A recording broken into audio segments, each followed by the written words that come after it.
रहे हैं, on the basis of previous experience, reflexes दो तरह की होती हैं, कंडीशन रिफ्लेक्स और अनकंडीशन रिफ्लेक्स। तो what is the difference between a condition reflex and an uncondition reflex?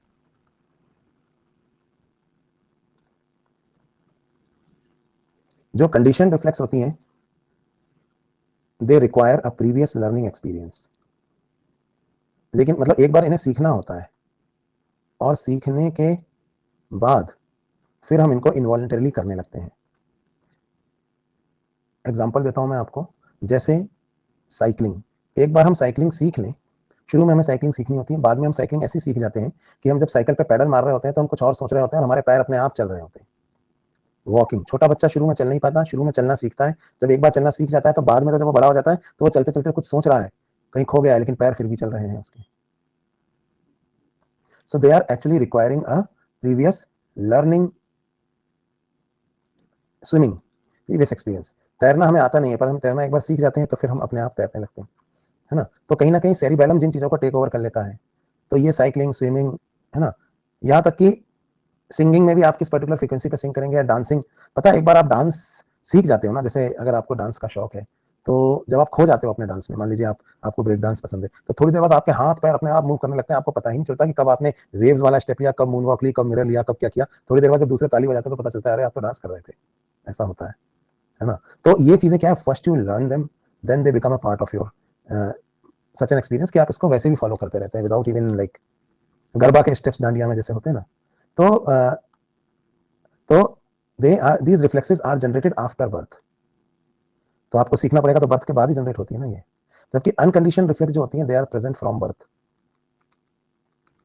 And they do not require a previous learning reflex. जैसे मैं आपको बताता हूं,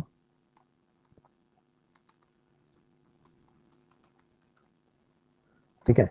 जैसे सकिंग रिफ्लेक्स, आप किसी छोटे बच्चे के पास अंगूठा लाओ, चाहे मदर की ब्रेस्ट लाओ, वो उसको सक करने का रिफ्लेक्स रहता है उसमें। दूसरा, आपके जैसे ना छोटे बच्चे के पास उंगली लाओ तो उसको से पकड़ लेता है हाथ को, तो हाथ को पकड़ने का जो रिफ्लेक्स होता है उसके अंदर, ठीक है। तो ये जो रिफ्लेक्सेस है ना, इसके अलावा जैसे है ना, खांसी आती है, छींक आती है, तो छोटे बच्चे को ये सब उसकी नेचुरल रिफ्लेक्सेस है। हमारा जो ये रिफ्लेक्सेस सारी है ना, ब्लिंकिंग रिफ्लेक्स भी इसमें आता है, देखो ब्लिंकिंग, कोई भी चीज आपके पास आती है तो पलक झपकना, है ना। और इंटरेस्टिंग वाली बताता हूं आपको, जैसे खांसी है, ये सब तो है, अट्रैक्शन टुवर्ड्स अपोजिट जेंडर, ये भी एक नेचुरल रिफ्लेक्स है कि मेल फीमेल की तरफ अट्रैक्ट हो रहे हैं, तो ये एक नेचुरल रिफ्लेक्स है। और सबसे क्लासिकल एग्जांपल इसका मैं आपको बताता हूं, ये आपकी बर्थ से प्रेजेंट है, इसके लिए सोचना नहीं पड़ता, ठीक है। तो ये सब नेचुरल रिफ्लेक्सेस होती हैं, ये कोई लर्निंग एक्सपीरियंस से नहीं आता है कि पहले एक बार इंसान पैदा हुआ तो पहले एक बार मेल ने मेल से शादी करी, फिर फीमेल से शादी करी, फिर डिसाइड किया कि फीमेल के साथ शादी करना ज्यादा अच्छा है। नेचुरली जो पेयरिंग हो रही है, अपोजिट जेंडर की तरफ अट्रैक्शन हो रहा है, तो उसमें ये सब चीजें नेचुरली जो है वो आ रही हैं। और इसमें सबसे शानदार एग्जांपल जो नीट में, एम्स में कई बार पूछा है, वो है सीजनल माइग्रेशन ऑफ बर्ड्स। अभी बहुत शानदार एग्जांपल है, मैं आपको बताता हूँ ये। जैसे क्या होता है आपको पता है, जैसे राजस्थान में ना एक जगह है भरतपुर, यहाँ पे सवाई माधोपुर भरतपुर में there is a bird sanctuary, और करनाला बर्ड सेंचुरी, इसी तरह से और भी जगहों पे बर्ड, मुंबई में जहाँ मैं रहता हूँ वहाँ पे भी समुद्र के किनारे नेरुल में भी एक बहुत सारे बर्ड्स आती है बाहर से, माइग्रेटरी बर्ड्स। तो ये जो बर्ड्स है ना, साइबेरियन क्रेन जो भरतपुर से आता है, वो पता है साइबेरिया से माइग्रेट करके इंडिया आते हैं। कैन यू बिलीव, इतनी दूर ट्रेवल करते हैं, उनके पास कोई गूगल मैप भी नहीं है, केवलादेव में आते हैं ना, हाँ। तो फिर भी वो लोग माइग्रेट करके इतनी दूर से इंडिया आते हैं, और पता है आते हैं, और उनके माँ बाप ने उनको कोई नक्शा थोड़े ना सिखाया है, लेकिन हर जनरेशन में आते हैं, हर जनरेशन में एक पर्टिकुलर सीजन में वो लोग सब माइग्रेट करते हैं और इंडिया आते हैं। ना तो उनके पास कोई वो है गूगल मैप, ना उनके पेरेंट्स ने उनको ये सिखाया, ना उनको रास्ता पता है, लेकिन अपने आप उनको रास्ते, मतलब इनके अंदर नेचुरल रिफ्लेक्स है कि हमें इस तरफ जाना है। इसमें अर्थ का जो जियो मैग्नेटिज्म है, बहुत सी चीजें रोल प्ले करती हैं, but it is a natural reflex, जिसकी वजह से ये आते हैं इतने हजारों किलोमीटर तैर के। और आते भी कैसे पता है, आपने देखा होगा ये एरो बना के आते हैं। एरो बना के आना मतलब एरोडायनामिसिटी, ये इस तरह से एक पूरे झुंड में पक्षी ट्रेवल करते हैं, देखो मैं बना रहा हूँ जैसे, आपने देखा होगा कि ये सारे पक्षी जो है एक झुंड में ट्रेवल करते हैं।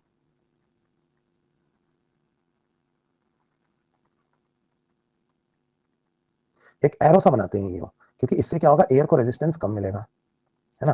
तो ये एक एरो बना के फ्लो करते हैं। और उससे भी शानदार बात अनकंडीशन रिफ्लेक्स की बताऊं क्या है, कि अब इस एरो बना के जब ये मतलब फ्लाई करेंगे, तो जो सबसे आगे वाली बर्ड होगी ना, इसको सबसे ज्यादा प्रेशर झेलना पड़ेगा, है ना। जो सबसे आगे वाली बर्ड है, तो ये बहुत ज्यादा देर तक ऐसा कर नहीं पाएगी, एग्जॉस्ट हो जाएगी ना, तो पता है क्या होता है, पोजीशंस चेंज होती रहती हैं, ये पीछे आ जाती है और इधर से एक आगे आ जाती है, फिर थोड़ी देर में वो दूसरी वाली भी पीछे चली जाती है और एक और जो है वो आगे आ जाती है। So they keep changing their positions, और जो फ्रंट वाले हैं वो चेंज होते रहते हैं, और ये इनको इनके माँ बाप ने भी नहीं सिखाया, दे डू इट, नहीं तो they do it naturally, this is an unconditioned reflex, नहीं तो सबसे आगे वाला तो मर ही जाएगा इतना फ्रिक्शन लेके। सो ये शानदार जो इनके अंदर अरेंजमेंट है स्विमिंग फ्लाइंग करते समय, ये एक अनकंडीशनड रिफ्लेक्स का एग्जांपल है, ना सिर्फ seasonal migration but also changing their positions while migrating, सबसे आगे वाले में जो रहेगा वो चेंज होता रहता है। तो all these are unconditioned reflexes, ठीक है, तो ये सारी की सारी अनकंडीशनड रिफ्लेक्सेस है। हाँ, बच्चे का रोना भी एक अनकंडीशनड रिफ्लेक्स है। तो उर्वशी पूछ रही है क्यों आते हैं इतनी दूर से, मैं भी सोचता था बचपन में, फिर पता चला इन लोगों के पास ऑनलाइन सब्सक्रिप्शन नहीं है प्लस या आइकॉनिक, तो बेचारों को आना पड़ता है। अब आप तो घर बैठे ही कोटा के मजे ले रहे हो, कोटा के बेस्ट टीचर्स आपको पढ़ा रहे हैं, आपने प्लस या आइकॉनिक लिया हुआ है, इन्होंने एजी सर कोड नहीं लगाया तो ऐसे ही होगा फिर, है ना। तो चलो भाई, तो कंडीशन और अनकंडीशन रिफ्लेक्स, रियल रीजन क्यों आते हैं तो आप इकोलॉजी में पढ़ोगे, क्लाइमेटिक कंडीशंस वहाँ खराब हो जाती हैं और इनको अंडा देना होता है, अपने बच्चों को पालना होता है, तो ये चीजें यहाँ आके करते हैं। तो अब कंडीशन और अनकंडीशन रिफ्लेक्सेस को समझाने के लिए देखो, ये सारी बातें मैंने आपको भी पढ़ा दी है जो यहाँ लिखी हुई है। Previous experience is required, previous experience is not required. Example जैसे स्विमिंग, साइकिलिंग, डांसिंग, सिंगिंग, है ना, these actions were voluntary at the time of learning but after perfection these becomes involuntary. और यहाँ पे coughing, sneezing, yawning, sexual behaviour और migration. अब इसका ना कंडीशन रिफ्लेक्स का एक एग्जाम्पल अक्सर पूछा जाता है, वो है पावलोव का एक्सपेरिमेंट। पावलोव ने एक एक्सपेरिमेंट किया, इस एक्सपेरिमेंट के बारे में बताने से पहले मैं आपको एक बड़ी मजेदार बात और बता देता हूँ। स्विमिंग ह्यूमन बींग्स के अंदर कंडीशन रिफ्लेक्स है, इसका मतलब हम स्विमिंग सीखते हैं तब हम स्विम कर पाते हैं, नहीं तो हम डूब जाए।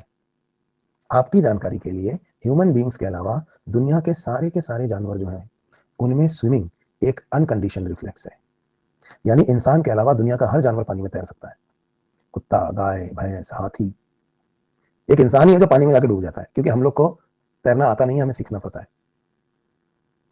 एलिफेंट भी, और बहुत फास्ट स्विम करते हैं एलिफेंट तो all animals other than humans can swim in water, यह है असर्शन। रीजन है, in all animals except humans swimming is an unconditioned reflex. समझ में आया ये सही रीजन क्या है, क्योंकि इसलिए वो सब स्विम कर सकते हैं, हमको ही नहीं आता बस।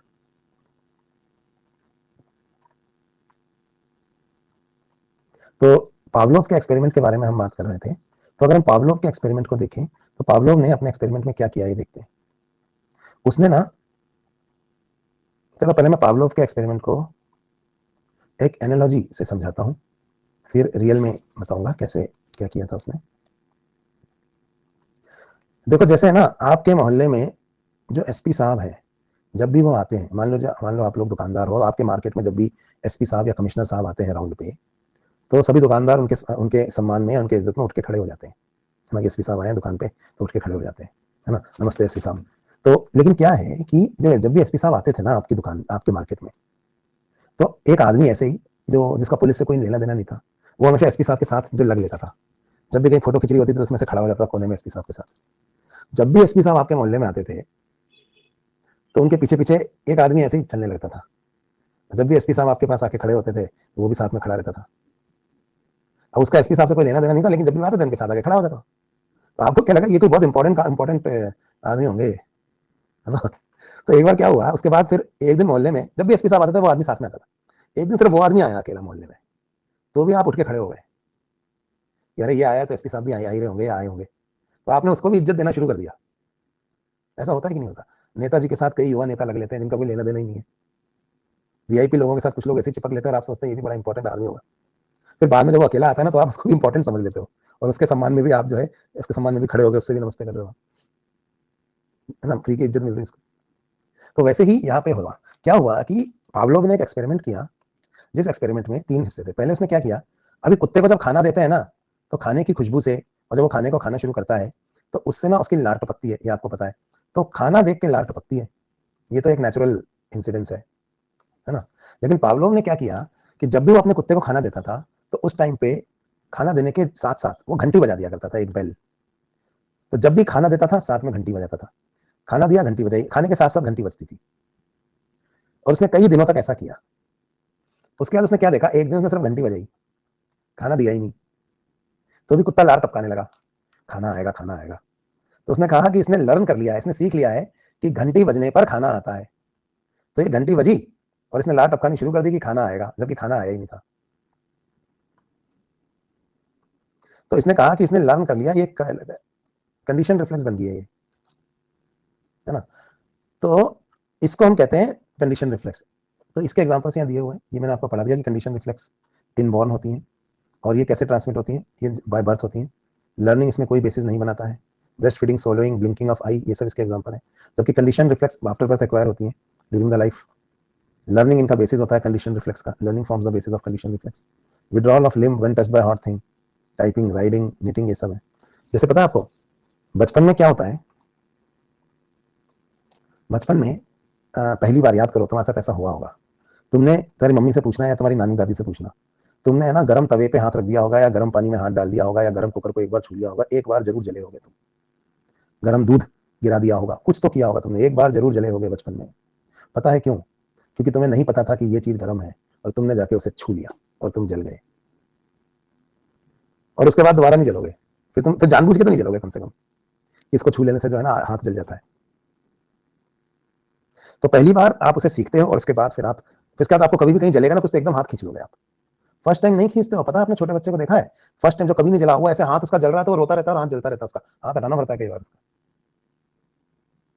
तो वो समझ में आता है कि हाथ हटाओ, फिर अगली बार वो उसके गलती से भी टच हो जाता है ना तो हाथ खींच लेता है पीछे, रिफ्लेक्स में आ जाता है वो चीज उसके। युक्ति कह रही है बार बार वॉइस क्रैक हो रही है, ऐसा हो रहा है क्या? ऐसा नहीं हो रहा है। चलो भाई, तो हमने यहां पे पढ़ लिया कि कंडीशन और अनकंडीशन रिफ्लेक्स में क्या फर्क होता है। अब हम तीसरे थर्ड बेस पे रिफ्लेक्सेस को क्लासिफाई करेंगे और इस बार रिफ्लेक्सेस को क्लासिफाई करने का जो हमारा क्राइटेरिया है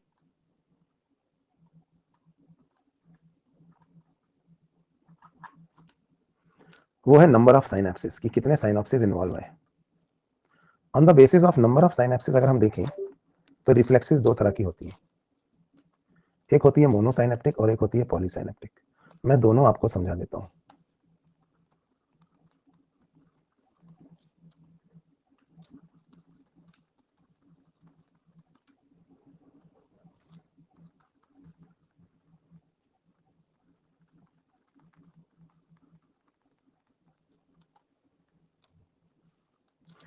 तो मोनोसाइनेप्टिक और पॉलीसाइनेप्टिक रिफ्लेक्स को समझाने के लिए चलो हम है ना स्पाइनल कॉर्ड का एग्जांपल लेते हैं। अब सपोज ये हमारी स्पाइनल कॉर्ड है, आपको तो पता है इसमें व्हाइट मैटर जो है वो बाहर है और जो ग्रे मैटर है वो अंदर है। तो मैं ऐसे बना देता हूं इसको, ठीक है।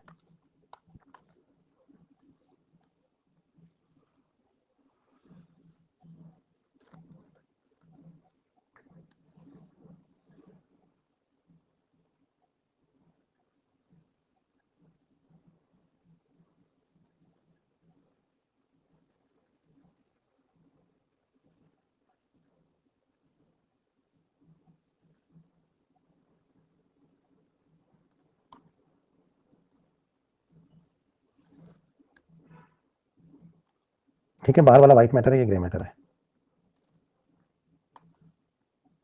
अब देखिए, जैसे सपोज ये यहाँ पे रिसेप्टर है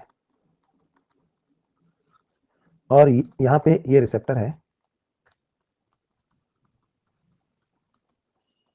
और इस तरफ इफेक्टर है। इफेक्टर मतलब कोई मसल हो सकती है ना। इधर भी बना देता हूं रिसेप्टर और इफेक्टर। रिसेप्टर कोई सेंस ऑर्गन हो सकता है। तो देखिए होता क्या है, रिसेप्टर से जूम करके देखते हैं, रिसेप्टर से एफरेंट आती है, अगर ये रिसेप्टर है, यहां से एफरेंट आ रही है और डॉर्सल से अंदर घुसती है, ये तो मैंने आपको बताई था। और यहां पर ये अपना आके खत्म हो गई, ठीक है। फिर यहां पर ये जो एफरेंट अंदर आई है,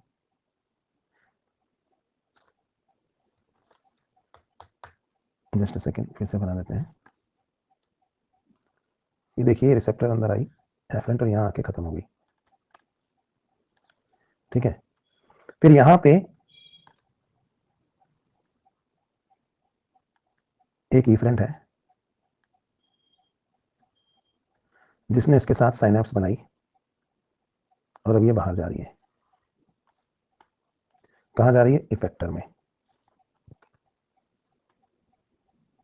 ठीक है, तो यहां पर ये एक सिंगल साइनेप्स बनी है और इस तरफ देखिए रिसेप्टर से एफरेंट आई और यहां पे एक इंटर न्यूरॉन है जिसने इससे रिसीव किया और फिर इस इंटर न्यूरॉन के इफरेंट से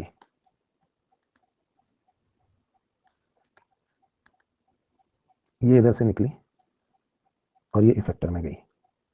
तो इनमें फर्क देखिए, यहां पर सिर्फ एक सिनेप्स बनी है। इस डायग्राम में आप देख सकते हैं दिस इज सिंगल साइनेप्स और यहां पे आप देख सकते हैं दो साइनेप्स हैं, मोर देन वन साइनेप्स, दो से ज्यादा भी हो सकती हैं। तो एक मोनोसाइनेप्टिक है और एक पॉलीसाइनेप्टिक है। समझ में आ रही है बात? दो से ज्यादा भी हो सकती है, डिपेंड करता है कि वो इन्फॉर्मेशन है वो कितनी कॉम्प्लेक्स है। कोई स्मेल भी है, अगर साथ में विजन भी है, सुनाई भी दे रहा है, दो तीन भी हो सकती है ना। तो यहाँ पे दो साइनेप्सिस है, यहाँ पे एक है। तो आपको मोनोसाइनेप्टिक और पॉलीसाइनेप्टिक में फर्क समझ में आ रहा है?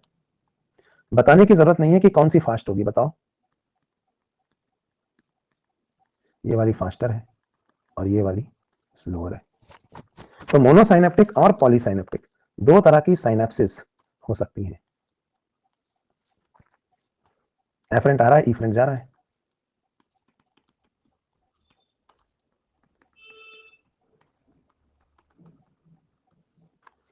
अब आप कहेंगे ये तो हम समझ गए, अब आप एग्जांपल से समझाओ एनसीईआरटी के जो एग्जाम में आ सकता है। तो चलो इसको हम ना एनसीईआरटी के एग्जांपल से समझते हैं। एनसीईआरटी में एक फोटो बना हुआ है, देखो ये वाला। इस फोटो को ही मैं समझाऊंगा। मैं एक काम करता हूं, इस फोटो के इतने एरिया को जूम करके दिखाता हूं आपको। ठीक है, तो इस फोटो का इतना सा एरिया हम जूम करते हैं समझने के लिए।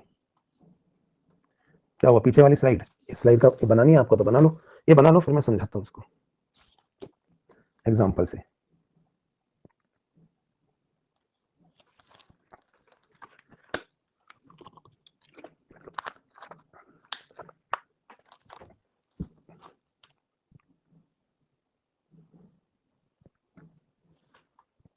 चलो बन गई।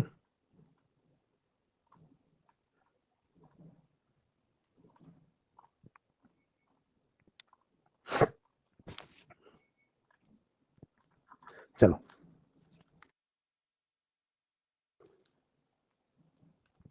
तो यहां देखो, इस डायग्राम के इतने एरिया को मैं जूम करके दिखा रहा हूं। ठीक है,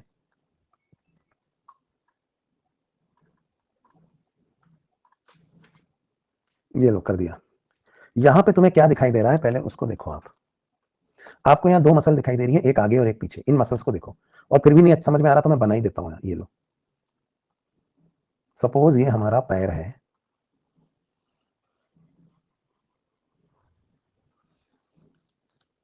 ठीक है सब, देखो ये हमारा पैर है मान लो। ठीक है, और ये हमारा घुटना है यहाँ।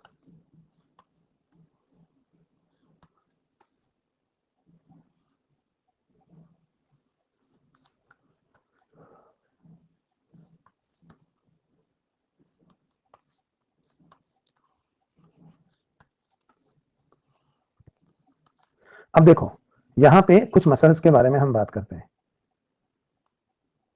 देखो ये बोन्स हैं, एक ही आपको जानते हैं ना, ये फीमर है, टिबिया फिबुला है नीचे, और ये पटेला है। तो ये बोन्स भी मैं यहाँ बना देता हूँ। सपोज ये हमारी फीमर है, ये यहाँ पर पटेला है, और नीचे ये टिबिया है, और टिबिया के इस तरफ यहाँ पर ऐसे फिबुला है।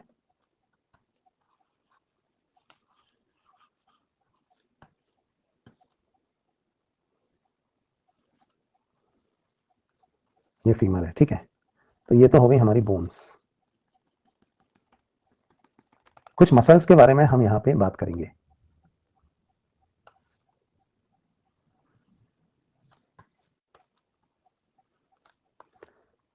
देखो कुछ मसल्स हैं, कुछ टेंडन्स भी हैं यहाँ पे और कुछ मसल्स भी हैं। मसल्स कौन कौन सी मैं आपको दो यहाँ पढ़ाना चाह रहा हूँ वो मैं दिखा देता हूँ, एक ऊपर है और एक नीचे। तो पहले नीचे वाली मसल दिखाता हूँ आपको। ये एक मसल है जिसका टेंडन यहाँ पे आके इंसर्ट हो रहा है, ठीक है, इसमें टिबिया में। एक मसल ऊपर है जिसका टेंडन यहाँ आके इंसर्ट हो रहा है पटेला में। ये दो मसल्स देख लो आप। ये ऊपर वाली जो है ना, इसको हम कहेंगे एक्सटेंसर मसल, और नीचे वाली जो है ना, ये कहलाएगी फ्लेक्सर मसल, ठीक है। एक्सटेंसर मसल में जब कॉन्ट्रेक्शन होगा ना, तो ये टांग ऐसे आगे की तरफ जाएगी, जबकि फ्लेक्सर मसल में कॉन्ट्रेक्शन होगा तो ये टांग पीछे जाएगी ऐसे। Is that clear? तो एक्सटेंसर या फ्लेक्सर मसल में कॉन्ट्रेक्शन से जो टांग है वो आगे या पीछे जा सकती है, ठीक है। एक्सटेंसर आगे ले जाएगी, फ्लेक्सर पीछे ले जाएगी। तो ये तो डायग्राम हो गया। अब एक चीज और देखिए, जो एक्सटेंसर मसल है और नीचे वाली जो है वो फ्लेक्सर मसल है। सेंसरी जो इंफॉर्मेशन है, सेंसरी नर्व, वो यहां है। यहां पे मान लो कोई रिसेप्टर है,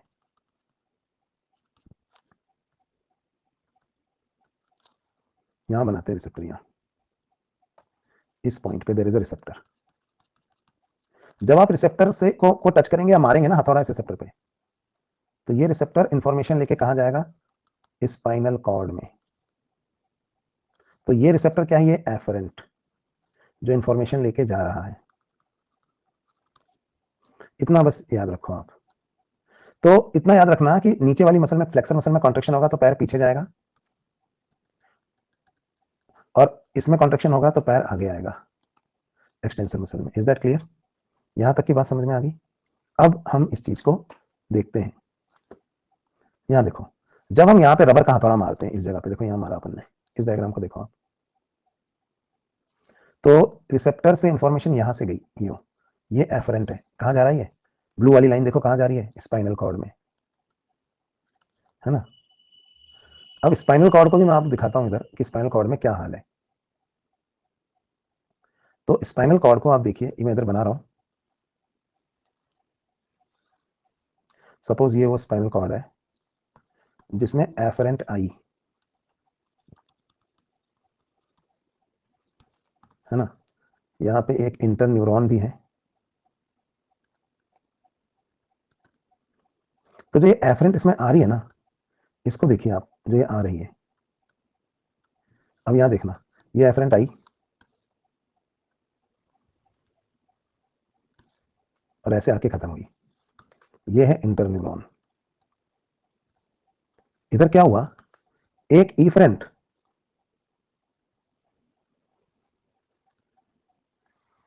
यहां से गई और एक इफरेंट यहां से गई। तो दो इफरेंट जा रही हैं। ये जा रही है टू एक्सटेंसर मसल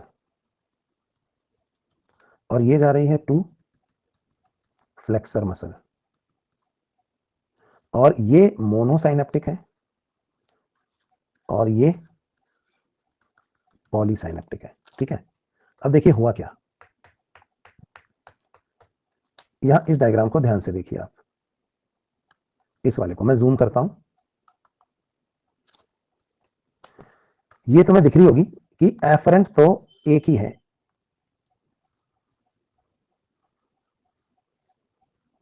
लेकिन इफरेंट दो हैं, एक ये और एक ये। क्या आपको यहां तीन, दो, एक आने वाली और दो जाने वाली दिख रही हैं? यही मैं आपको यहां पर दिखा रहा हूं। एक एक्सटेंसर में जा रही है और एक फ्लेक्सर में। तो पता है क्या होगा? फास्ट कौन सी है आप ही बताओ, इन दोनों में फास्ट कौन सी है? फास्ट ये है ना। और ये क्योंकि बाद में आ रही है, ये थोड़ी सी स्लोअर है, तो पता है क्या होगा, जो दो वापस आ रही हैं उनमें से एक तो इसमें जा रही है और एक इसमें जा रही है, तो जो फास्टर वाली है ना वो पहले पैर को आगे ले जाएगी,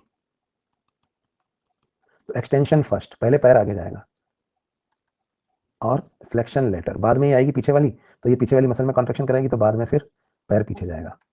पता है ये कैसा है, देखो यहाँ पे दो है, देखना मैं जूम करता हूँ, क्या आपको इसमें दो नजर आ रही है? दो, यहाँ देखो ये एनसीईआरटी का डायग्राम है, एक ही रिफ्लेक्स सेक्शन पढ़ा देते हैं बेवकूफ टीचर, दो दिख रही है मुझे तो यहाँ, देखो ये मोनोसाइनेप्टिक है और ये देखो ये पॉली है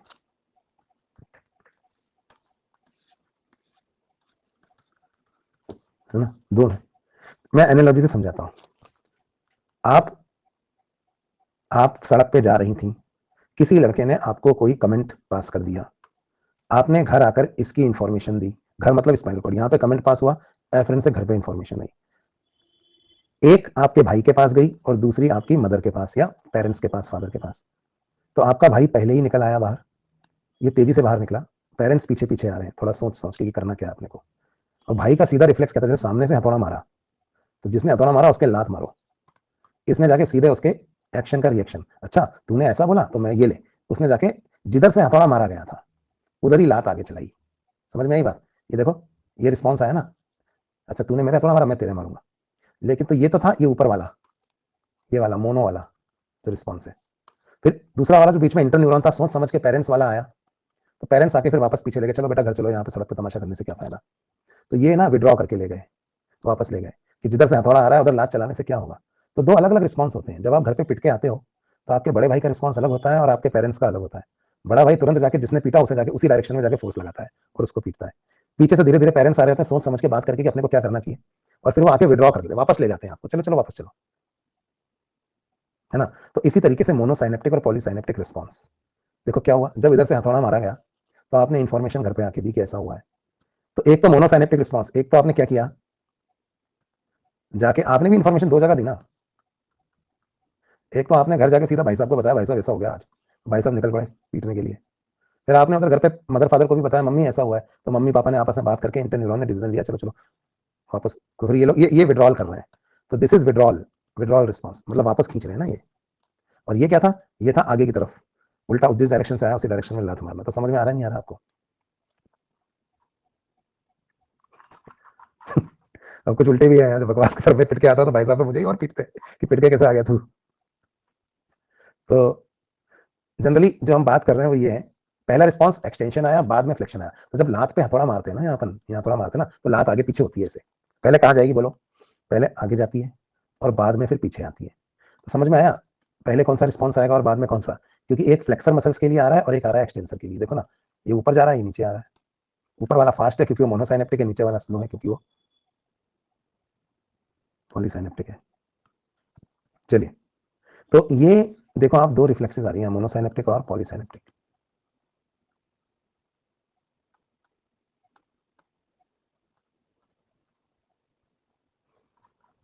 चलो भाई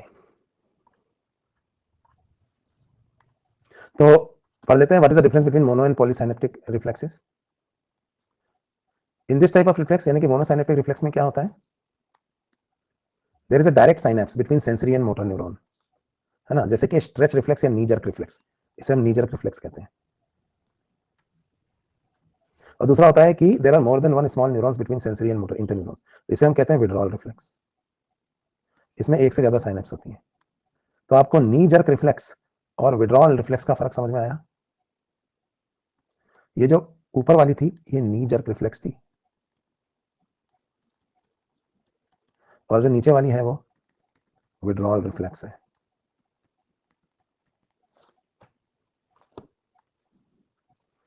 तो एक ही टांग के आगे पीछे के दोनों तरफ के मूवमेंट है, इसलिए हम इसको पढ़ते हैं इस एग्जांपल में, और चीजों में दोनों एक साथ नोटिस नहीं होती है इतना, इसलिए हम इसको और एक्सटर्नली दिख पाए उसमें ये फायदा, तो इसलिए हम इस वाला एग्जांपल को लेते हैं।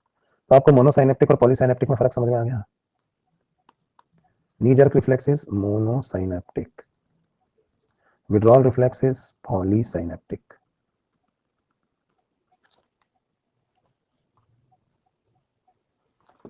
चलिए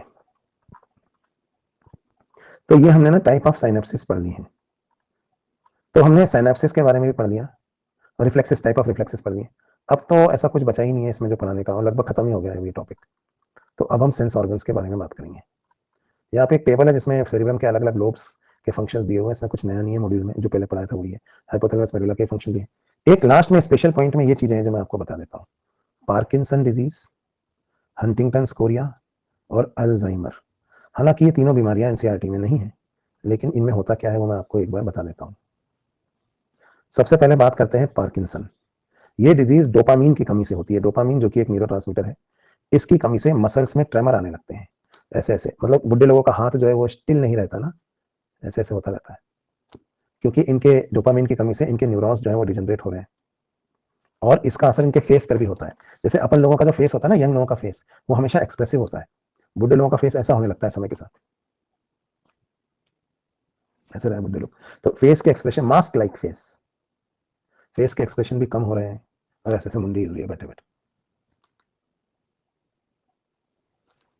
बुढ़ी बुढ़ी नानियां, बुढ़ी दादी होती है ना घर में, हमाओं को एक रोटी खिलाए दे, सब खाए चुके, कोई हमारा ध्यान नहीं रख रहा हो, अब भगवान को सहारा, ऐसे बोलती। तो बुढ़े लोग में क्या हो गया, गाली देती रहती है सबको, सब हमारी बुराई कर रहे हैं। अच्छा, तो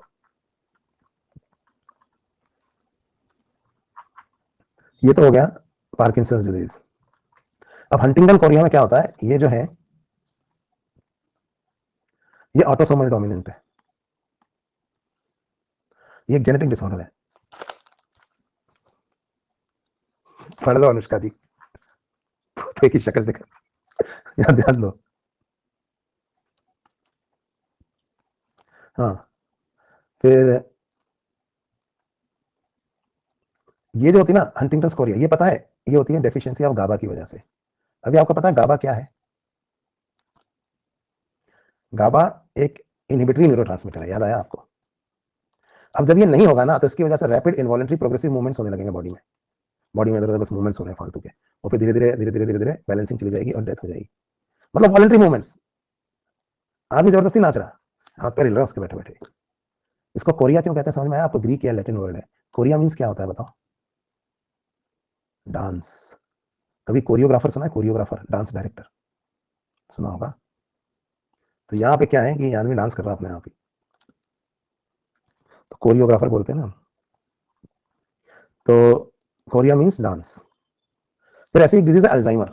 अल्जाइमर में क्या होता है कि जो आपका ब्रेन का सेरिब्रल कॉर्टेक्स है वो डिजनरेट होने लगता है। एट्रोफी मतलब सिकुड़ के डिजनरेट होकर छोटा होने लगता है, वेंट्रिकल्स बड़ी होने लगती है, और मेमोरी लॉस होने लगता है, खासतौर पे रिसेंट मेमोरी। अभी आके वो कमरे में बैठा है, भूल जाता है वो कमरे में घुसा किस तरफ से था, दरवाजा कहाँ है, या अभी अभी उसने क्या कहा था, वो भूल जाता है। तो ये एसिटाइल कोलिन की कमी से होता है, और इसे डिमेंशिया कहते हैं, ओल्ड एज का। ये कुछ बीमारियां हैं नर्वस सिस्टम से रिलेटेड, जिनके बारे में हमने पढ़ लिया, और इसी के साथ आपका नर्वस सिस्टम खत्म हो गया। अब अगला टॉपिक है सेंस ऑर्गन्स।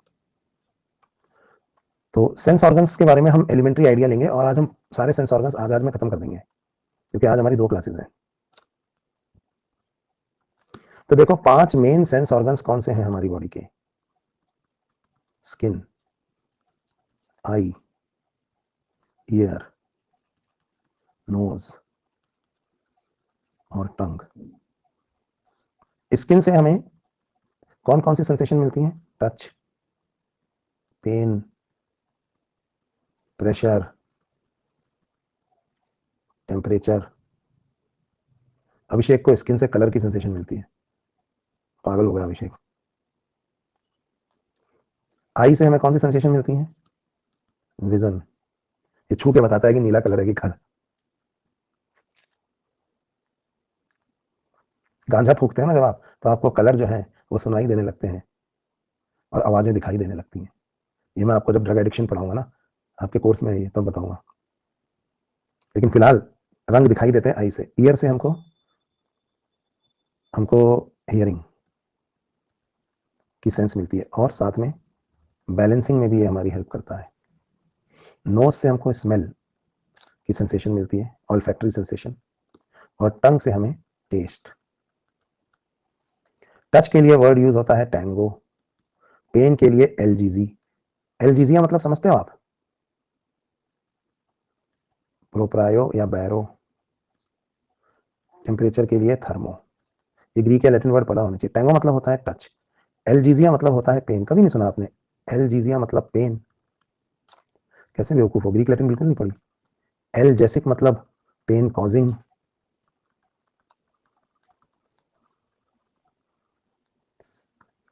एन एलजेसिक मतलब पेन सप्रेसिंग।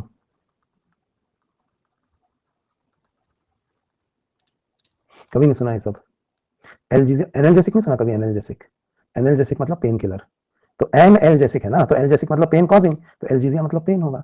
इसीलिए कहते हैं ग्रीक लैटिन के थोड़ा बहुत वर्ड्स की जानकारी अगर हो तो अच्छा हो जाएगा। प्रोप्रायो या बैरो मतलब होता है प्रेशर। कभी नहीं सुना? बैरोमीटर प्रेशर के लिए यूज करते हैं।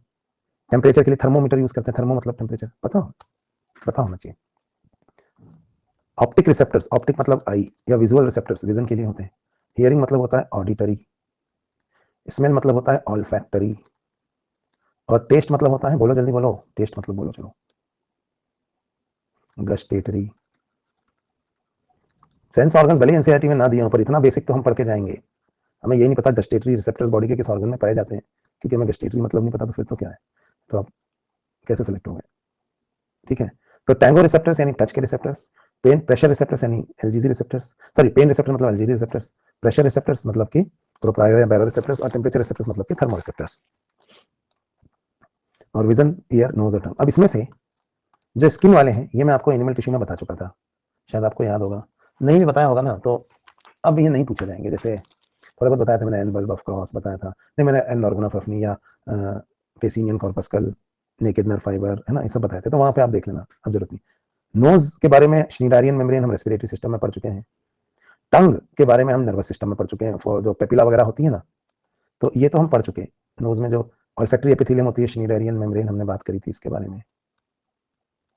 और टंग में हमने पेपिलास के बारे में बात करी थी, टंग पे होती है। स्किन हो गया, तो बचे क्या है, आई और ईयर, ये अब हम पढ़ेंगे। ठीक है, तो हम बात करेंगे आई और ईयर के बारे में। ये दो सेंस ऑर्गन्स हम ब्रीफली शॉर्टली पढ़ेंगे। सबसे पहले हम बात करेंगे आई के बारे में और आई के अलग अलग हिस्सों के बारे में। तो चलो फिर आई स्टार्ट करते हैं। बहुत ब्रीफली पढ़ेंगे, ज्यादा डिटेल में नहीं। आई जो होती है ना, वो बॉल के अंदर होती है और इसको हम आई बॉल कहते हैं। अब एक आई बॉल को अगर आप देखोगे कि वो कैसी होती है, तो उसमें 3 लेयर्स होते हैं। ये देखो ऐसी होती है आई बॉल। आई बॉल के अंदर 3 लेयर्स होते हैं। कौन कौन से होते हैं ये 3 लेयर्स, ये मैं आपको बता देता हूँ।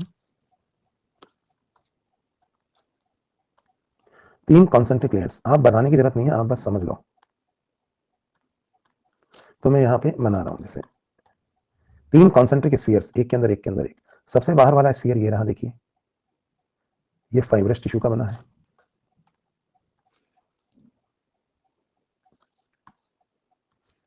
बीच वाला स्फीयर ये है और अंदर वाला स्फीयर ये है। तो यहाँ पे 3 स्फीयर होते हैं। सबसे बाहर वाला ये जो कोट है, इसको हम कहते हैं आउटर फाइब्रस कोट। बीच वाला ये जो है, ये कहलाता है मिडिल कोट, वेस्कुलर कोट, क्योंकि इसमें ब्लड वेसल्स और कलर होता है। और अंदर वाला होता है नर्वस कोट। तो आउटर फाइब्रस, मिडिल वेस्कुलर और इनर नर्वस कोट। अब जो इनर नर्वस कोट होता है, वो देखिए, वो बस इतना होता है। बीच में जो वेस्कुलर कोट है वो इतना होता है, और बाहर वाला जो फाइब्रस कोट है वो पूरा होता है। पर बाहर वाला ये जो फाइब्रस कोट है, ये 2 हिस्सों में डिवाइडेड होता है। ये 2 हिस्से क्या हैं, ये भी मैं आपको बता देता हूं। तो पहले देखिए आउटर फाइब्रस कोट, देखिए ये 2 हिस्सों में डिवाइडेड है। 75% से भी ज्यादा हिस्सा ये जो पीछे वाला है, ये है। इस हिस्से को, जो आउटर फाइब्रस कोट का पीछे वाला हिस्सा है, इसको हम नाम देते हैं स्क्लेरा। तो आउटर फाइब्रस कोट के 2 हिस्से होते हैं। ये जो हिस्सा आपको यहां दिख रहा है, ये है स्क्लेरा, ये ओपेक होता है। और आगे वाला जो ये आपको दिख रहा है ना, ये है कॉर्निया, ये असल में ट्रांसपेरेंट होता है। तो स्क्लेरा और कॉर्निया 2 हिस्से होते हैं। ठीक है। बीच वाला हिस्सा जो है मिडिल वेस्कुलर कोट, इस बीच वाले हिस्से को यानी मिडिल वेस्कुलर कोट वाले हिस्से को हम कहते हैं कोरोइड। पीछे वाले हिस्से में इसे कोरोइड कहा जाता है। आगे वाले हिस्से में यहां इसमें कुछ इस तरह के प्रोजेक्शंस निकले होते हैं, इधर भी और इधर भी। ये प्रोजेक्शंस कहलाते हैं सिलियरी बॉडी। और एक यहां पे आगे ये निकला होता है, ये वाला हिस्सा कहलाता है आइरिस। और जो बॉडी में जो आईज में जो कलर होता है ना, वो इस आइरिस की वजह से ही होता है। तो बॉडी का जो कलर है वो आइरिस की वजह से होता है, ठीक है। और सिलियरी बॉडी में पीछे की तरफ यहाँ पे कुछ सिलियरी मसल्स होती हैं और यहाँ पे कुछ लिगामेंट्स होते हैं, सस्पेंसरी लिगामेंट्स, जिनसे लेंस जुड़ा हुआ होता है। और जो ये लेंस होता है ये हमेशा कॉन्वेक्स ही रहता है, ये कभी कॉन्केव नहीं होता। मोर कॉन्वेक्स और लेस कॉन्वेक्स ये हो सकता है, लेकिन कॉन्केव कभी नहीं होगा। तो ये है लेंस, ठीक है। इमेज रेटाइना पे बनती है। रेटाइना में कुछ रॉड और कोन नाम के सेंसरी रिसेप्टर्स होते हैं और फिर ये सब मिलके एक वो बनाते हैं नर्व, जिसे कहा जाता है ऑप्टिक नर्व। ऑप्टिक नर्व जिस एरिया से बाहर निकलती है, ऑप्टिक नर्व के बाहर ये कवरिंग्स भी होती हैं, वहां पर इमेज नहीं बन सकती क्योंकि उस एरिया में रॉड या कोन नाम के रिसेप्टर नहीं है। उसे हम कहते हैं ब्लाइंड स्पॉट। लेकिन जहां से लाइट अंदर घुसती है, ये जो खाली जगह दिख रही है तुम्हें यहाँ, इस खाली जगह का नाम होता है प्यूपिल। प्यूपिल का डायमीटर जो है वो आइरिस सेट करती है। आइरिस की मसल कॉन्ट्रैक्ट या रिलैक्स होकर प्यूपिल के डायमीटर को कम ज्यादा कर सकती है। प्यूपिल का डायमीटर अगर ज्यादा होगा, आइरिस मसल्स दूर होंगी, तो फिर लाइट ज्यादा इंटर कर सकती है। अगर प्यूपिल का डायमीटर कम होगा तो कम इंटर करेगी। तो अंधेरे में प्यूपिल का डायमीटर बढ़ जाता है ताकि ज्यादा लाइट इंटर कर सके, और उजाले में ये आइरिस मसल ज्यादा कवर करती है प्यूपिल को, तो डायमीटर जो है वो कम हो जाता है, ठीक है। तो जहां से लाइट अंदर घुसती है और जाके स्ट्राइक करती है सामने रेटाइना पे, रेटाइना के उस स्पॉट पे, यहां पे, इसको हम कहते हैं येलो स्पॉट। यहाँ पे सिर्फ कोन ही कोन होते हैं और सबसे बढ़िया इमेज यही बनती है, यहाँ येलो स्पॉट पे। यहाँ पे एक गड्ढा होता है जिसे हम कहते हैं फोविया, उस एरिया में सिर्फ कोन होते हैं और सबसे अच्छी इमेज यहीं पे बनती है। अच्छा, बाहर का तो आपको पता ही है कि आईलिड्स होती है हमारी। सपोज ये हमारी आईलिड्स हैं बाहर, है ना। तो आईलिड्स में आगे बाल भी होते हैं जिनको हम कहते हैं आई लैशेज। तो ये देखो, ये आईलिड है, नीचे वाली इमूवेबल होती है, ऊपर वाली मूवेबल होती है। और ये इसमें आगे आई लैश है जो टूट जाती है, तो आप हाथ में लेकर फिर लैश में से एक ऐसे विश मांगते हो, ये वो आई लैश, ठीक है। और मतलब हद क्या है कि ब्यूटी पार्लर वाला ना नकली आईलैश तक आजकल बना ली गई है, सुंदर दिखने के लिए आईलैश भी नकली लगाते हैं, सोचो ऐसी स्थिति हो गई। चलो, तो फिल्मों में लगाती ना हीरोइन वगैरह नकली आईलैश, आप सोचते बड़ी अच्छी आईलैश है, सब फेक होता है। चलिए, तो अब यहाँ पे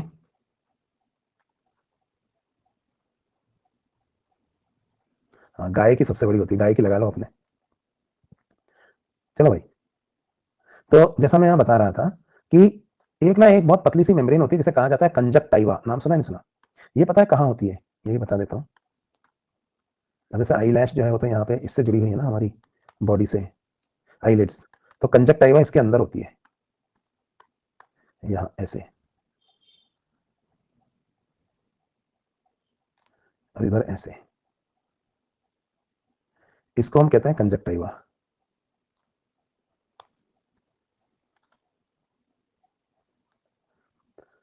तो पता है आपका कुछ हिस्सा दिखता है ना बाहर, स्क्लेरा का कुछ हिस्सा जो बाहर दिखता है आपको व्हाइट वाला, उसके ऊपर भी कंजक्टाइवा होती है यहाँ, ऐसे घूम के आ रही कंजक्टाइवा। जो आईलैश के ऊपर होती है वो पाल्पेब्रल कहलाती है, और जो आई बॉल के ऊपर होती है वो बल्बर। तो ये है कंजक्टाइवा। तो ये व्हाइट वाले हिस्से पे आपको कंजक्टाइवा दिखती है। कॉर्निया में तो ब्लड सप्लाई होती नहीं है, इसलिए कॉर्नियल ट्रांसप्लांटेशन हम कर देते हैं बिना किसी ब्लड ग्रुप मैचिंग के। पर आपने देखा होगा फिल्मों में शराबी लोग जो है ज्यादा शराब पीते हैं तो उनकी आंखों में रेड रेड रेड लाइनिंग्स आ जाती है व्हाइट वाले हिस्से में, स्क्लेरा वाले हिस्से में। देखो, ये स्क्लेरा वाला हिस्सा है, इसमें ऐसा क्यों हो जाता है? क्योंकि कंजक्टाइवा में ब्लड सप्लाई होती है। तो गुलाबी आंखें जो तेरी देखी, तो गुलाबी कंजक्टिवाइटिस, कंजक्टिवाइटिस हो गया। ऐसा गाना सुना है ना आपने? कंजक्टाइवा में अगर इन्फ्लेमेशन हो गया, इन्फेक्शन हो गया, तो ये एरिया में कंजक्टाइवा होती है, आई फ्लू हो गया, है ना, तो ये ब्लड फ्लो बढ़ जाता है इसमें। तो कॉर्निया में ब्लड सप्लाई नहीं होती, पर आंखें गुलाबी क्यों हो जाती है? पीछे कंजक्टिवा। ठीक है, तो ये होगी कंजक्टिवा। अच्छा, यहाँ पे ना सिलेरी बॉडी से एक फ्लूइड भी सिक्रीट होता है जिसे कहते हैं एक्वस ह्यूमर, वो यहाँ भरा होता है लेंस के आगे। तो एक्वस ह्यूमर यहाँ पे लेंस के आगे भरा होता है, पर लेंस के पीछे ना यहाँ एक ऐसा फ्लूइड भरा होता है जिसका वॉल्यूम हमेशा कांस्टेंट रहता है और वो आई बॉल का शेप मेंटेन रखता है और इसका वॉल्यूम कभी भी चेंज नहीं होता, ये कहलाता है विट्रियस ह्यूमर। तो आगे एक्वस ह्यूमर भरा है जिसका वॉल्यूम चेंज होता रहता है। एक्स्ट्रा एक्स्ट्रा एक्वस ह्यूमर जो है यहाँ पे एक छेद होता है कैनाल ऑफ श्लिम, उससे निकल जाता है बाहर। तो ये आगे होता है और पीछे होता है विट्रियस ह्यूमर। तो लाइट जब आती है और टकराती है तो सबसे पहले किससे टकराएगी बोलो? कॉर्निया से। कॉर्निया के बाद वो एक्वस ह्यूमर, एक्वस ह्यूमर से लेंस, लेंस से बेंड होकर विट्रियस ह्यूमर के थ्रू वो रेटिना पे आकर गिरती है। तो ऐसे लाइट की एंट्री होती है। लाइट यहां से आई,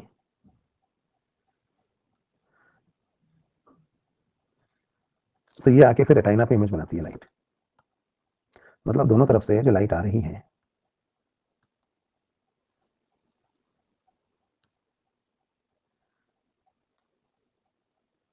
ऐसे आ रही और यहाँ आके इमेज बन रही है। ठीक है, विट्रियस ह्यूमर का वॉल्यूम हमेशा कांस्टेंट रहता है और ये चेंज नहीं होता है ना, तो आई बॉल का साइज बचपन से सेम ही रहता है, चेंज नहीं होता। तो इस तरह से इमेज बनती है। ठीक है, अब जब बेंडिंग ऑफ लाइट होती है तो सीक्वेंस क्या है? लाइट सबसे पहले कहाँ टकरा रही है? देखो, पैसेज ऑफ लाइट क्या है? सबसे पहले वो आके कॉर्निया पे टकराती है, फिर एक्वस ह्यूमर, फिर लेंस, फिर विट्रियस ह्यूमर और फिर रेटिना। ठीक है, तो रे ऑप्टिक्स से रिलेटेड क्वेश्चंस आ सकते हैं इसमें फिजिक्स से। मैक्सिमम बेंडिंग ऑफ लाइट जो होती है, रिफ्रैक्शन, मैक्सिमम रिफ्रैक्शन या बेंडिंग ऑफ लाइट कहाँ पे ऑकर होती है? मैं ऑप्शंस दूंगा, हाँ बताना। देखो, विट्रियस ह्यूमर थोड़ा ज्यादा गाढ़ा है एक्वस ह्यूमर से, लेंस की रिफ्रैक्टिव इंडेक्स सबसे ज्यादा होती है। जो हमारा लेंस है ना उसकी रिफ्रैक्टिव इंडेक्स सबसे ज्यादा होती है। ऑप्शन है कॉर्निया, एक्वस ह्यूमर, लेंस या vitreous humour. Maximum bending of light कहाँ होती है बताओ? ये एक क्वेश्चन है जो आई से आ सकता है।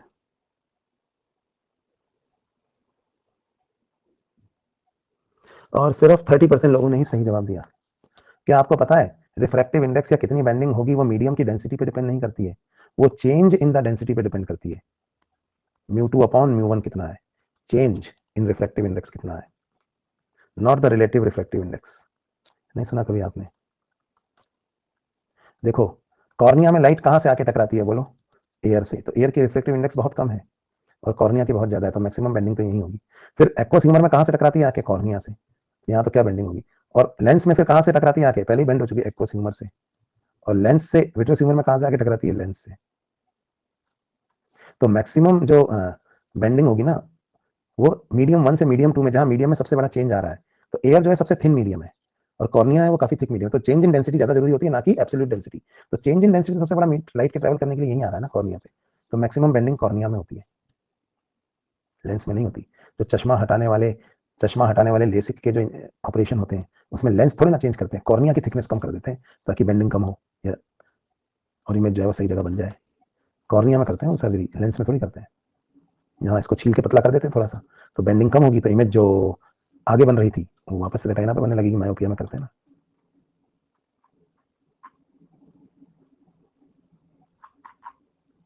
समझे बात को?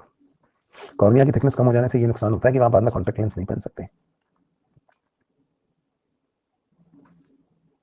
क्योंकि वो कॉर्निया को ही तो पकड़ता है।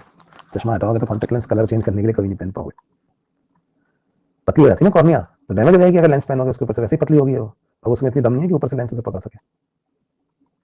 चलो भाई, तो एक क्वेश्चन आ सकता था वो मैंने बता दिया। बाकी किस तरीके से मैकेनिज्म ऑफ विजन होता है ये सब मैं अभी शॉर्ट में पढ़ा देता हूँ, फिर शाम वाले लेक्चर में हम कान पढ़ देंगे पूरा, है ना। तो ये बता ही देता हूँ एक्चुअली क्या होता है। Night vision, day vision, rod, cone, इनके यूजेस बता देता हूँ, क्योंकि ये एक्चुअली रिसेप्टर्स है, नर्वस सिस्टम में पूछ सकते हैं। तो ये तो हमने देखा कि भाई आई का स्ट्रक्चर किस तरीके का होता है और आई के अलग अलग हिस्से भी देखे अपन ने यहाँ पे।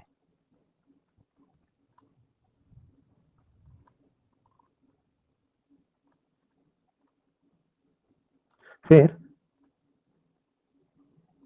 ये लैक्राइमल अपैरेटस है, देखो टीयर ग्लैंड्स वगैरह होते हैं ना। इस डायग्राम में नोज जो है वो इस तरफ है, ये नोज है। तो होता क्या है कि जो लैक्राइमल ग्लैंड है ये हमारे ना लेटरल साइड में होते हैं, दोनों इधर, एक इधर और एक इधर। इनसे टीयर्स वगैरह इसलिए सिक्रीट होते हैं कि अगर कोई हार्मफुल केमिकल या टॉक्सिन जो है वो हमको, अगर हमारी आइज को डैमेज कर रहा है तो ये वॉश कर देंगे उसको। तो हम थोड़ा बहुत पानी यहाँ पे रहता है, आँख जो है वो गीली रहती है। एक्स्ट्रा टीयर्स जो होते हैं ना, फिर वो नेजो लैक्राइमल डक्ट से होते हुए नोज के थ्रू बाहर आ जाते हैं। आपने देखा होगा लड़कियां जब रोती हैं तो ऐसे अपनी नाक पकड़ के ऐसे ऐसे रोने लगती है, क्योंकि उनकी नाक भी बहने लगती है साथ में। क्योंकि ज्यादा रोगे ना तो क्या होगा, ये टीयर्स फिर इधर नेजो लैक्राइमल डक्ट से नोज में आके गिरते हैं।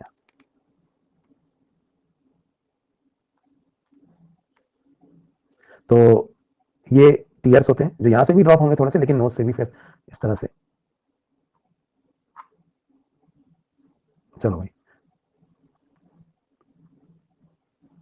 और कई लड़के जो है ना स्मार्ट बनने के लिए फिर उनको ना रुमाल दे देते हैं, ये लीजिए, और वो इतनी सारी नाक पहुँच के उसको वापस कर देंगे, ले जाओ अगर उसको, ज्यादा होशियार बन रहे थे। चलो अब यहाँ पे,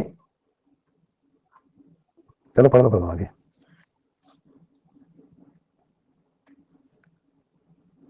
तो हमने वहां पे बात करी 3 लेयर्स के बारे में।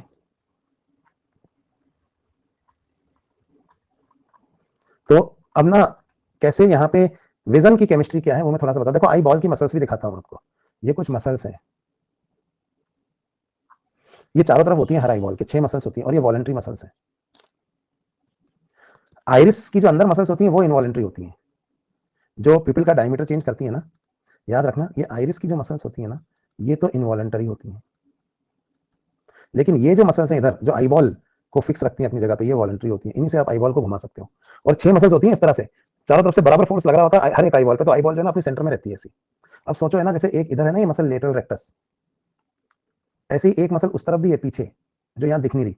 तो दोनों ना आई बॉल को सेंटर में रखे हुए हैं। अब सोचो अगर एक मसल वीक हो जाए तो क्या होगा, सोचो उधर वाली मसल अगर वीक हो जाए तो ये मसल अपनी तरफ खींच लेगी ना आई बॉल को, तो आई बॉल टेढ़ी हो जाएगी। इसे कहते हैं भेंगापन, स्क्विंट, कहीं पे निशाना, कहीं पे निगाहें, कहीं पे निशाना, लुकिंग लंदन टॉकिंग टोक्यो। तो ये स्क्विंट फिर सर्जरी से ठीक किया जा सकता है भेंगापन। ये जो मसल्स हैं, ये मसल्स की वीकनेस की वजह से कभी भेंगापन होता है, स्क्विंट, आई बॉल सेंटर में नहीं है। ठीक है, तो ये वॉलंटरी मसल्स होती हैं, और ये जो आइरिस की मसल्स है जो पीपल का डायमीटर चेंज करती है, जितना याद रखना, वो इनवॉलंटरी है।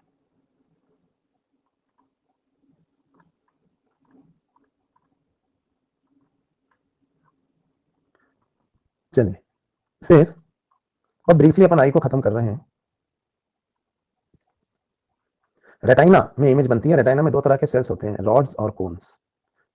तो कैसे होते हैं वो देख लेते हैं। रॉड्स जो होते हैं वो नाइट विजन के लिए होते हैं, इवनिंग विजन के लिए। कॉन जो है वो डे विजन के लिए होते हैं। तो there are 2 type of cells present, rod and cones. और नियर विजन और डिस्टेंट विजन में कैसे हम अपनी आईज को एकोमोडेट कर लेते हैं, ये 1-2 बातें मैं आपको और बता देता हूँ। तो पहले रॉड और कोन के बारे में, पहले मैं एकोमोडेशन के बारे में बात कर देता हूँ कि इमेज कैसे बनती है, लास्ट में रॉड एंड कोन बता दूंगा। तो देखो, जैसे हम दूर का ऑब्जेक्ट देख रहे हैं, डिस्टेंट ऑब्जेक्ट, तो क्या होता है, ये देखिए ये पैरेलल रेज आ रही है दूर से। पहले बेंडिंग कहाँ हुई, कॉर्निया पे। इसके बाद ये अंदर आई, लेंस पे बेंडिंग हुई, और इमेज कहाँ बनी, देखो रेटाइना पे। तो इस वक्त जो लेंस है ना वो कॉन्वेक्स है, लेकिन लेस कॉन्वेक्स है। कॉन्केव तो कभी होता ही नहीं है। लेकिन जब हम नियर ऑब्जेक्ट देखते हैं तो डाइवर्जेंट रेज लाइट्स होती हैं, तो उनकी बेंडिंग करानी है यहाँ कॉर्निया पे, लेकिन लेंस पे और ज्यादा बेंडिंग करानी होती है, तब जाके इमेज रेटाइना पे बनेगी। तो ऐसे में क्या होता है, लेंस को ज्यादा कॉन्वेक्स होना पड़ता है।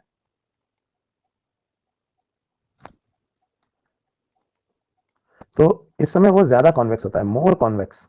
तो दोनों ही सिचुएशन में याद रखना, लेंस कभी भी कॉन्केव नहीं होता, कभी फ्लैटेंड सा हो जाता है यानी लेस कॉन्वेक्स, और कभी हो जाता है मोर कॉन्वेक्स। इस पे डिपेंड करता है कि नियर ऑब्जेक्ट देख रहे हो या डिस्टेंट ऑब्जेक्ट। सेंस ऑर्गन का मॉड्यूल आज दे दूंगा मैं, तुम अपने हिसाब से पढ़ सकते हो। सेंस ऑर्गन पे जो क्वेश्चन आएगा वो सेक्शन बी में आएगा, सेक्शन ए में तो नहीं ही आएगा, है ना। और सेक्शन बी में भी बहुत बेसिक क्वेश्चन आएगा। तो ये तो हो गया लेंस। और कैसे लेंस मोर कॉन्वेक्स या लेस कॉन्वेक्स होता है, इसमें सिलेरी मसल्स का रोल होता है। ये देखिए, ये रोल मैं आपको यहाँ पर दिखाता हूँ, इस डायग्राम में देखो। जब हमको नियर विजन पास का देखना होता है, तो लेंस को ज्यादा कॉन्वेक्स बनाना है तो सिलियरी मसल्स कॉन्ट्रैक्ट करती हैं, सस्पेंसरी लिगामेंटों ने लेंस को ऐसे खींच रखा है, तो जब सिलियरी मसल्स कॉन्ट्रैक्ट करेंगी तो सस्पेंसरी लिगामेंट ढीले हो जाएंगे, तो लेंस मोटा हो जाएगा। लेकिन जब सिलियरी मसल्स रिलैक्स रहती हैं तो सस्पेंसरी लिगामेंट टाइट रहते हैं, मतलब सिलियरी मसल और सस्पेंसरी लिगामेंट अपोजिट चलेंगे। जब सिलियरी मसल कॉन्ट्रैक्ट करेंगे तो सस्पेंसरी लिगामेंट ढीले हो जाएंगे, और जब सिलियरी मसल्स रिलैक्स करेंगे तो सस्पेंसरी लिगामेंट टाइट रहेंगे और लेंस को खींच के रखेंगे। तो दूर का जो डिस्टेंट विजन का जब हमें देखना होता है तो लेंस जो है वो थिन हो जाता है। तो इस तरह से लेंस जो है वो थिक और थिन होता है, और उसकी जो वो है रिफ्रैक्टिव इंडेक्स वो चेंज होती है। अब दो बीमारियां हैं, मायोपिया और हाइपरमेट्रोपिया, जो आप रे ऑप्टिक्स में फिजिक्स में भी पढ़ोगे, लेकिन वो मैं आपको यहीं बता देता हूं कैसे होती है। सपोज आपका लेंस कुछ ज्यादा ही मोटा हो गया है तो क्या प्रॉब्लम होगी। सपोज आपका लेंस कुछ ज्यादा ही मोटा हो गया है तो प्रॉब्लम ये हो जाएगी कि जो इमेज है वो सही जगह पे नहीं बन रही। देखो इस डायग्राम में देखते हैं अपन, लेंस को अगर मैं जरूरत से ज्यादा मोटा कर दूं, ये देखो ये ज्यादा मोटा हो गया तो बेंडिंग ज्यादा हो रही है। जब बेंडिंग ज्यादा होती है तो पता है क्या होता है, जो लाइट आ रही है ना अंदर, इसको देखिए आप, जो लाइट अंदर आ रही है ये ज्यादा बेंड होने की वजह से रेटाइना के पहले ही इमेज बना लेती है, इसे कहते हैं मायोपिया। इमेज जो है रेटाइना के पहले ही बन गई, इन फ्रंट ऑफ रेटाइना। ये आएगा क्वेश्चन, मायोपिया में image is formed in front of retina. इसको कैसे ठीक करें, इसको ठीक करने के लिए हम लगाते हैं कॉनकेव लेंस। कॉनकेव लेंस क्या करेगा, ये जो इमेज आ रही है इसको कुछ ज्यादा ही डाइवर्जेंट कर देगा। तो जब इमेज कुछ ज्यादा ही डाइवर्जेंट हो जाएगी और कोने से टकराएगी तो फिर जब ये कन्वर्ज होगी तो इमेज वापस से सही जगह पे बनने लगेगी रेटाइना पे। ठीक है, तो ये काम करता है कॉनकेव लेंस। अब इसका उल्टा कर दो, अगर किसी आदमी का लेंस कुछ ज्यादा ही पतला हो गया है तो इमेज को कन्वर्ज नहीं कर पा रहा है। देखिए ज्यादा ही पतला हो गया लेंस, तो ये देखिए आप, लेंस जो है वो ऐसे हो गया है कुछ ज्यादा ही पतला, तो जो इमेज है वो कन्वर्ज नहीं हो रही है और पीछे जा रही है। तो इमेज इज बीइंग फॉर्म्ड कहां पे, बिहाइंड द रेटाइना। तो अगर इमेज रेटाइना के पीछे बन रही है, यानी रेटाइना पे प्रॉपर्ली नहीं बन रही है, तो ये कहलाता है हाइपरमेट्रोपिया। इसको कैसे ठीक करेंगे, तो इस बार हमें कॉन्वेक्स लेंस लगाना पड़ेगा। तो उससे क्या होगा, बेंडिंग थोड़ी ज्यादा होगी यहाँ पे, तो लेंस वगैरह से जो बेंडिंग होगी तो इमेज जो है ना एग्जैक्ट रेटाइना पे बन जाएगी। तो हाइपरमेट्रोपिया में हम कॉन्वेक्स लेंस यूज करते हैं। क्वेश्चन क्या आएगा नीट में, सुन लो, मायोपिया और हाइपरमेट्रोपिया में फर्क क्या है। मायोपिया में इमेज बनती है लेंस के आगे, सॉरी रेटाइना के आगे। हाइपरमेट्रोपिया में इमेज बनती है रेटाइना के पीछे। मायोपिया में लेंस जो है वो मोटा ज्यादा हो जाता है तो कॉन्केव लेंस से उसे ठीक किया जाता है। हाइपरमेट्रोपिया में वो फ्लैट सा हो गया है तो कॉन्वेक्स लेंस से उसे यूज करते हैं ताकि इमेज कहां बने, रेटाइना पे। ये जो मैंने बोल दिया ना, इसमें से आएगा क्वेश्चन। तो ये मायोपिया और हाइपरमेट्रोपिया का फर्क है। लिख दूं इसको, कुछ लोग लिखे बिना मानते ही नहीं है। मायोपिया और हाइपरमेट्रोपिया, क्वेश्चन आना है तो लिख ही लो।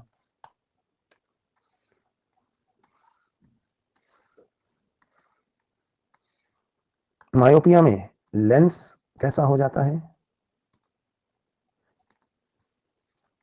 इमेज कहां फॉर्म होती है, करेक्शन कैसे करते हैं, लेंस बिकम्स मोर स्फेरिकल, मोर कॉन्वेक्स, इसमें लेंस बिकम्स मोर फ्लैटेंड।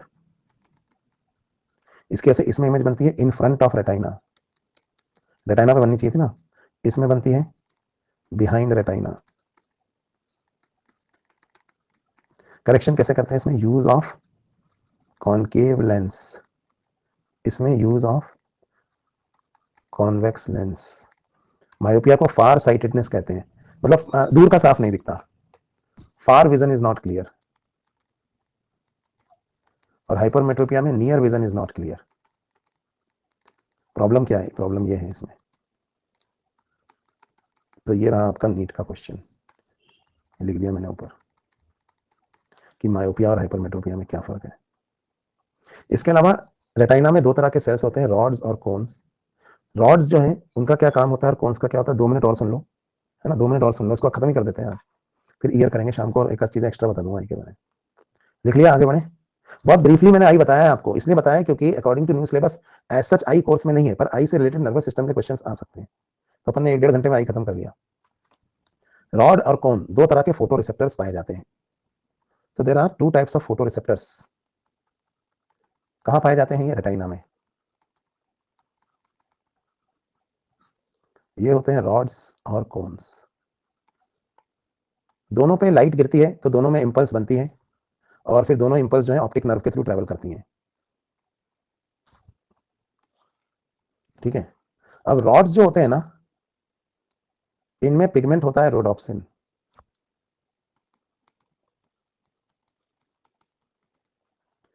यहां पे होता है आयोडोप्सिन। ये फॉर ट्वाइलाइट विजन, यानी जब अंधेरा होने लगता है ना, उसको हम ट्वाइलाइट कहते हैं।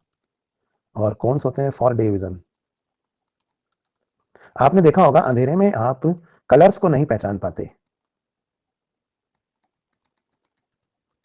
लेकिन आप डिम लाइट में देख सकते हो। तो वो जो नाइट विजन आता है ना कैमरा जैसे, for ability to see in dim light हमें रॉड्स चाहिए होती है, but for ability to differentiate between colours,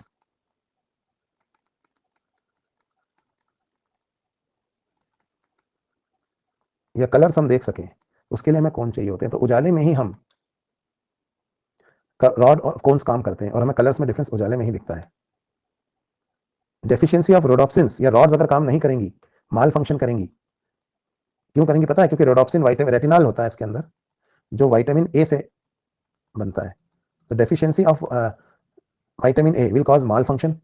rhodopsin नहीं बनेगा तो इसकी वजह से आपको हो जाएगी नाइट ब्लाइंडनेस, यानी कम अंधेरे में आपको दिखाई नहीं देगा।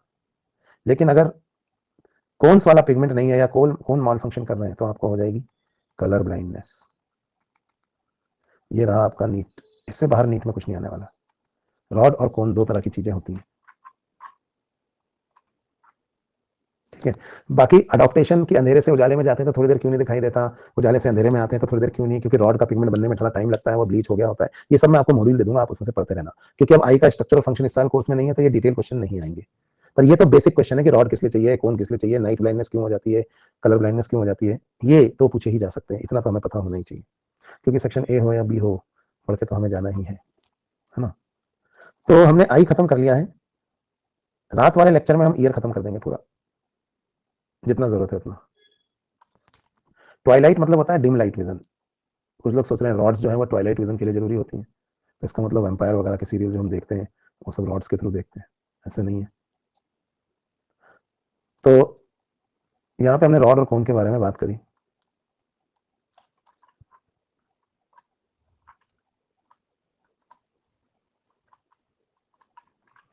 तो I think this is sufficient. इसके अलावा मॉड्यूल में कुछ चीजें और मिल जाएंगी आपको आई से रिलेटेड। एक एनालॉजी देखो बहुत बढ़िया दी हुई है आई की। आई को आपको समझना है तो इस एनालॉजी समझ सकते हो। हमारा जो हम जो कैमरा यूज करते हैं ना, मोबाइल का कैमरा नहीं, पुराने जमाने वाले कैमराज, कैमरा बिल्कुल आई की तरह होता है। कैमरा में जो बॉक्स होता है ना, वो आई के अंदर स्क्लेरा होती है, सबसे बाहर वाला कवर। कैमरा में अंदर ना काले रंग का पेंट होता है, वो हमारे अंदर कोराइड होती है, जो लाइट अंदर आने के बाद रिफ्लेक्ट होने से रोकने के लिए होती है। कैमरा का जो शटर होता है वो हमारे अंदर आईलिड है।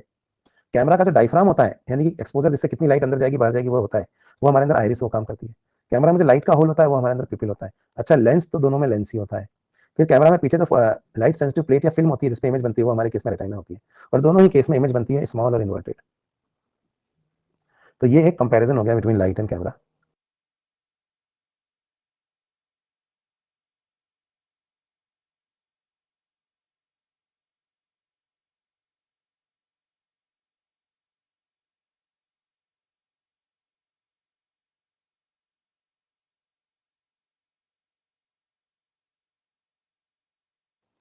चलिए।